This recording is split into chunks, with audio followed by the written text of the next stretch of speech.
Congress party खास तौर पर विपक्षी खेमे को आगे ले जा रही है। अडानी के मुद्दे को बार बार उठा रही है। 18 दलों के आज सांसद निकले मार्च पर। जेपीसी की उनकी मांग है। अडानी मुद्दे पर सरकार जेपीसी आखिर क्यों नहीं बनाती, यही मांग लेकर वो निकले और उन्होंने आज सड़क पर तिरंगा मार्च किया है। 2004 की तर्ज पर कांग्रेस पार्टी की पूरी कोशिश है कि भ्रष्टाचार को मुद्दा बनाया जाए और विपक्षी दलों को एकजुट करके बीजेपी पर धावा बोला जाए।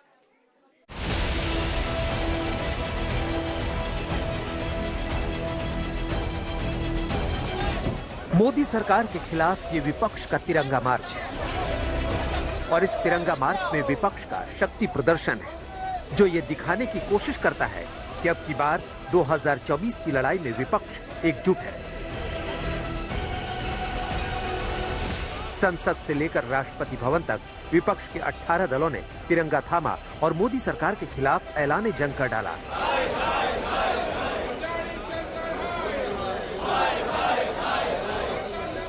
इस मार्च में सोनिया गांधी भी तिरंगा थामे नजर आती है। हाँ, भाजपा को है शायद बुद्धि आ जाए, सद्बुद्धि आ जाए, गोडसे का रास्ता छोड़ के गांधी का अपना ले अगर वो, तो मैं समझता हूँ इसीलिए तिरंगा यात्रा। आज देश के ऊपर जो संकट आया है उसको बचाने के लिए हम सब एकजुट होकर देश के लोकतंत्र को बचाने की कोशिश कर रहे हैं, देश के संविधान को बचाने की कोशिश कर रहे हैं। हम जेपीसी की डिमांड कर रहे हैं। पूरा सत्र निकल गया लेकिन जेपीसी नहीं बनाई गई। देश का बहुत बड़ा स्कैंडल हमारे सामने है। हिंडनबर्ग ने क्या कहा क्या नहीं कहा, उसमें क्या सही है क्या गलत है, अगर इसकी इंक्वायरी हो जाती तो क्या हर्ज। हम आपको बता दें कि 2024 की जंग में बीजेपी केंद्र की सत्ता में हैट्रिक लगाने की सोच रही है, तो कांग्रेस मोदी को हराने के लिए 2024 में 2004 के फॉर्मूले पर विचार कर रही है। इसीलिए विपक्ष का पूरा कुनबा जोड़ने की तैयारी हो रही है और फ्रंट पर यूपीए की अध्यक्ष सोनिया गांधी को रखने की बात हो रही है। ऐसे में संपूर्ण विपक्ष एक राय बनाकर पीएम मोदी पर प्रहार कर रहा है। कैसे, आइए समझने की कोशिश करते हैं। पीएम मोदी सीधे भ्रष्टाचार पर अटैक करने की बात कर रहे हैं और केंद्रीय एजेंसियों जैसे सीबीआई, ईडी को फ्री हैंड दे रहे हैं। भ्रष्ट नेताओं पर रेड पड़ रही है, तो वहीं पूरा विपक्ष सिर्फ और सिर्फ एक मुद्दे को पकड़ रहा है। राहुल गांधी ने अडानी के मुद्दे को उठाया और पूरा विपक्ष अडानी पर टस से मस होने को तैयार नहीं है। विपक्ष का मानना है कि अगर सामूहिक दबाव बनाया गया तो वो पूरे मुद्दे को अपने पक्ष में मोड़ सकते हैं। राहुल गांधी की संसद सदस्यता गई तो उस पर भी विपक्ष एकजुट नजर आया, यानी कानूनी प्रक्रिया से लेकर सियासी जंग तक पूरा विपक्ष एक हो रहा है। जो हमने मुद्दे उठाए हैं, खास करके अडानी के इशू पे,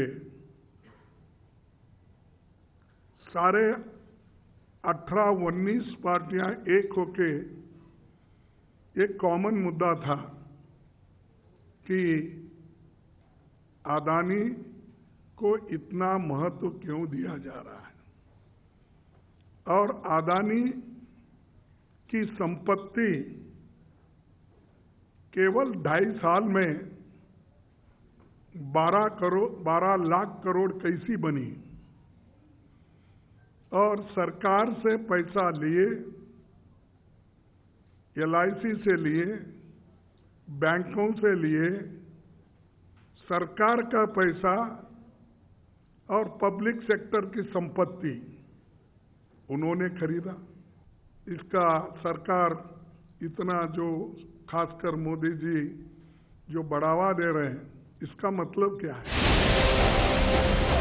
जैसे ही मोदी भ्रष्टाचार को उखाड़ फेंकने की बात करते हैं, कांग्रेस अडानी का नाम जपती है और अडानी पर मोदी सरकार से सवाल पूछने लगती है। लोकतंत्र की हत्या हो रही है, किस लिए? भ्रष्टाचार को बचाने के लिए, अडानी को बचाने के लिए, क्योंकि लूटने वाला अगर गुनहगार है अडानी, तो लुटवाने वाली सरकार भी गुनहगार है। आज संसद के बजट सत्र के दौरान लोकसभा की कार्यवाही अनिश्चितकाल के लिए स्थगित कर दी गई। तो इस मुद्दे पर भी पूरा विपक्ष एकजुट नजर आया और कांग्रेस के अध्यक्ष मल्लिकार्जुन खड़गे ने मोदी सरकार पर जमकर प्रहार किया। खड़गे ने कहा कि सत्ता पक्ष सदन को चलने नहीं देता और दोषी विपक्ष को ठहराया जाता है, जबकि खुद प्रधानमंत्री सत्र के दौरान संसद में मौजूद नहीं रहते। प्रधानमंत्री खुद सदन में नहीं रहते। सदन जब चलती है तो दौरे पे रहते हैं। सदन जब चलती है तो इलेक्शन प्रचार में जाते हैं। ऐसा कभी नहीं हुआ, कोई भी नहीं किया ऐसा। कभी एकादा कोई अर्जेंट वर्क है तो तब 1-2 दिन के लिए जाते। आज बीजेपी का 44वां स्थापना दिवस है। 1980 में आज ही के दिन बीजेपी की स्थापना हुई थी। 1984 के आम चुनाव में बीजेपी ने शिरकत की। चुनाव में कांग्रेस की आंधी चली और कांग्रेस के 414 प्रत्याशी जीते थे, जबकि बीजेपी के खाते में सिर्फ 2 सीटें आई थी। लेकिन 2014 के बाद यानी मोदी के आने के बाद बीजेपी की लहर ऐसी आई कि अब 16 राज्यों में बीजेपी सत्ता में है। इन राज्यों में देश की करीब 49.3% आबादी रहती है। कांग्रेस अब 6 राज्यों में सरकार का हिस्सा है। हिमाचल, छत्तीसगढ़ और राजस्थान में कांग्रेस की सरकार है, जबकि 3 राज्यों में कांग्रेस गठबंधन का हिस्सा है। इन राज्यों में देश की आबादी का कुल 26% हिस्सा रहता है। 2014 के बाद से अब तक 2018 में बीजेपी पीक पर थी। 21 राज्यों में बीजेपी और उसके सहयोगियों की सरकार। ऐसे में कांग्रेस समझ रही है कि 2024 में मोदी को रोकना आसान नहीं है और ये बात पूरा विपक्ष समझ रहा है। अगर मोदी से टकराना है तो सबको एकजुट होना ही होगा। Let us forget who is going to become the Prime Minister. Let us first win the election, then think who is going to become the Prime Minister. It is not the Prime Minister that matters, it is the nation that matters. Congress के plan 2024 को ममता बनर्जी ने बड़ा झटका दिया था, लेकिन राहुल गांधी की संसद सदस्यता जाने के बाद टीएमसी भी कांग्रेस की बैठकों में शरीक होती दिखाई पड़ी। ऐसे में कांग्रेस विपक्ष की ताकत बंद वाली मुट्ठी के साथ 2024 में मोदी से जोर आजमाइश की तैयारी कर रही है। आज तक